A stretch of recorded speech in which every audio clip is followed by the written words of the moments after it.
Joining us now on the Digitized Bharati Conclave is Dr. Vivek Bindra, motivational speaker and founder of BaraBusiness.com. An education technology startup, Bara Business has expanded its workforce by almost 300% this financial year, adding more than 300 employees to its workforce across the country amid a surge in demand for digital learning in COVID times. Dr. Bindra, welcome to the Conclave. Dhanewad, thank you very much. Okay, tell Thank us you. about your journey and the inception of BaraBusiness.com. What was the inspiration behind it? Wow, thank you very much. My inspiration behind is simple. The consumer's need is the food for your growth factory. When you understand there's a need, don't focus on the greed in the business, focus on the need in the business. And there was a huge need, largely unorganized business training market, low consumer trust in business training centers because there was no hand-holding support available. There are about 130 million SMEs and MSMEs and another 120 million solopreneurs and entrepreneurs. So business training market was controlled by small-time trainers with no means to reach out pan-India. So there was a huge need. And what was the need about? Let me share with you. There was a lack of business education. No MSME mentoring was happening right now. Lack on vernacular content. Even if there is some organization, they're not giving vernacular content. Then time availability was an issue because those were physical distribution centers and we also created a digital distribution on content. Low quality teachers was a challenge. So that's also gave me a feeling that we really need to bring out faculties who are billionaires in themselves. So we proudly like to share that we have over about 75 billionaires and industry experts as professors with us who are teaching this business content. Another challenge that I could see was minimum education qualification was required for management education. So we have actually surpassed that hurdle also. Another challenge was high cost of MBA education. So we have made it really affordable. We have brought it at a price point of 750 rupee per month for a student and 1500 rupee per month for an entrepreneur who's doing business. So there was a low success rate in business which was visible to all of us. Okay. Through our 27 million subscribers and about 100 million monthly active users across all platforms, we have created this program called Everything About Entrepreneurship, and that's helping us. So basically, there's a huge total addressable market size of about 250 million and the obtainable market size of about 100 million. So we wanted to understand that there's a growth in market, growth in content through vernacularization and growth in reach. So we wanted to ensure through this program of anytime, anywhere, any device, no minimum education required, voice, video, vernacular, business training program across spectrum. Those are huge numbers. Clearly, it's a big market that you decided to tap into. Now, you said in an interview that in a post-COVID environment, not only has digital learning witnessed a boost, there's also been a surge in requirement for upskilling and business training for entrepreneurs looking to adapt their businesses to the new normal. Tell us about this new normal for businesses and how are you helping them? The new normal is simple. Those 8 weeks of April and May in 2020 were the game changers of this world. There's a new adoption curve. There's a complete digital adoption on building the ability and flexibility of consuming content and doing meetings and webinars and running the businesses online. Now, what they needed was understanding of branding, strategy, technology, case study, legal, finance, execution, operation, fundraising, sales marketing, HR, working capital, ERP, $0 marketing, presentation skills, e-commerce, debt management, customer service, a lot of topics that they wanted to understand. So that's how we gave this digital distribution of the content. And we're focusing on somebody where nobody was focusing on. Okay. हम उसके लिए काम करते हैं जिसके लिए कोई काम नहीं करता. Because for see, if you look at carefully, the top of the market in India, there are top consulting companies like KPMG, like PricewaterhouseCoopers. There'll be organizations like Ernst & Young, and others will be there. For the lower, which is the bottom of the market, the bottom of the pyramid, there are skill building programs, initiatives done by the government of India.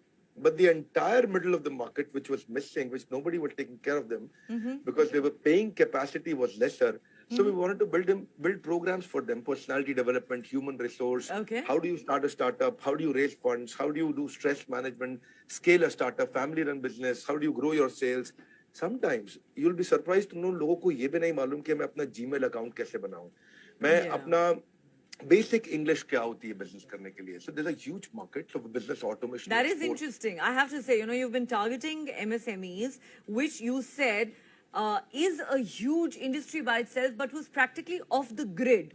But there is no doubt the digital world offers immense opportunities for growth to these MSMEs as well, not just the big corporates.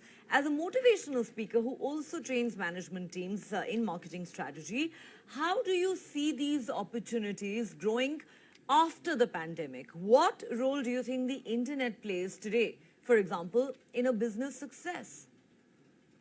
See, if you understand, post-pandemic, the world has changed. So the edtech environment has, I think, we've seen 5 times growth in the investment coming in comparison to the last years of investors who had some interest in Indian market. So now I could see about over $2.8 billion of fresh investment coming in within this year. And then the numbers are growing. They're very, very exciting numbers.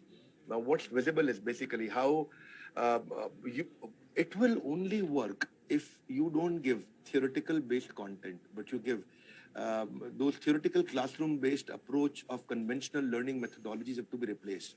Therefore, what we did, we picked up who's best in which business and let's give action oriented content. Now, what according to you are the advantages of businesses having their own portals? How does social media add value to these businesses? Yeah. So basically, things are getting digital now. The manpower eventually will get replaced with the right CRMs, the chatbots, the dialers. This is how you actually save your manpower cost. If you have the right technology automation with the portals, you've asked about portals and websites. I'll run around the associated parts around it also. See, the favorable change in cost of customer acquisition can be brought with the right data analysis that you actually get on your portals, on your websites. And then if you can integrate your portal with the CRM and put a dialer behind it, you can actually immediately call your customer, whoever came to your website. If he came to your website, he filled in a form, you've got a hot data with you, you can immediately put a dialer behind and call him. So then you've got to next strategy with the portal is digital automation. So what happens is your lead generation, digital marketing, digital campaign, your cost of customer acquisition goes down in comparison to hoardings, the newspaper, the ad, the print, the media, radio, the digital marketing initiatives with the Facebook campaign, the LinkedIn, the Instagram. So they are actually low cost options for better targeting. You can actually really target your audience and you can automate that through website conversion. So it's a very good question. What I want to share with you here is, if you can then train your manpower to use the digital automation, then what happens is your employee, if he gets empowered to understand that, then your COCA, your cost of customer acquisition, further goes down. On the hint side, if your manpower is not trained and the conversion ratio is poor, then your cost of customer acquisition goes up. So then with the website, you also understand that how do you improve your user experience?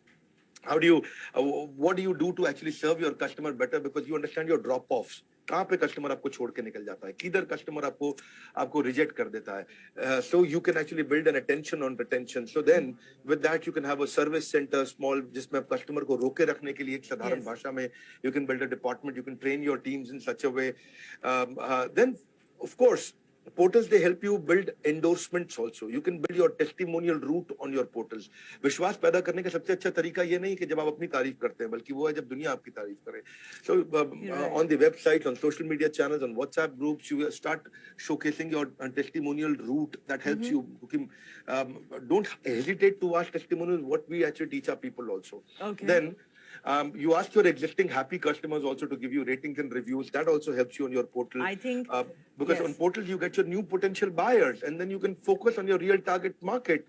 And on of course, what happens is finally the content marketing is the new way now. आप भी अपना channel run कर रहे हैं, आपके channel पे traffic कब आएगा? जब आपका कंटेंट अच्छा होगा. Content is king, right? Is not king, it is kingdom now. राजा नहीं है content, साम्राज्य है. क्या है? साम्राज्य है. It's not just king, it is statistical, the informational, kingdom timeline, itself. process, geographical, comparative, hierarchy based. More content you give, best content you give, Yes. then your pichla customer becomes your agla customer. Okay. And he wants to come I think back. that is a very quotable quote. Content is not just king, but the kingdom itself. Finally, the pandemic has been an unprecedented challenge, I beg your pardon, for everyone. What's your mantra for survival and growth in these tough times? What would your advice to our viewers be? Steve Jobs कहते हैं stay hungry, stay foolish. भूख होनी चाहिए सीखने की और अपने को इतना अज्ञानी तो माने कि जब कोई सिखाए तो उसको सीखते वक्त उसको रजिस्टर कर सकें. So one important thing is कि your earning is directly proportionate to your learning. Pandemic के बाद the world has completely changed. ज़माना बदल चुका है. We've got to understand how webinars and seminars are increasing through webinar format. How do you actually give new life to your old data? How do you give your new life to it? You've got to network in a new way post-pandemic in digital formats. And then, frankly speaking, my mantra is very simple, which I want to repeat. The words of Steve Jobs: stay hungry, stay foolish, learn more. जितना ज़्यादा learn करेंगे, because you're an average of 5 people you keep yourself in your life around. Who are you living around? Who is guiding you? Who is your? Are you taking advice from Shakuni or Manthara, or you're taking advice from Lord Krishna? Who are your advisors and guides around you? Who is your brainwashing partner? Brain to wash होएगा, आपको depend करता है कराना किससे. So I must say there that that's not just good advice for the viewers, that's also a great sales pitch. But on that note, thank you so much for speaking to us. It's been a pleasure having you on the conclave. Thank you.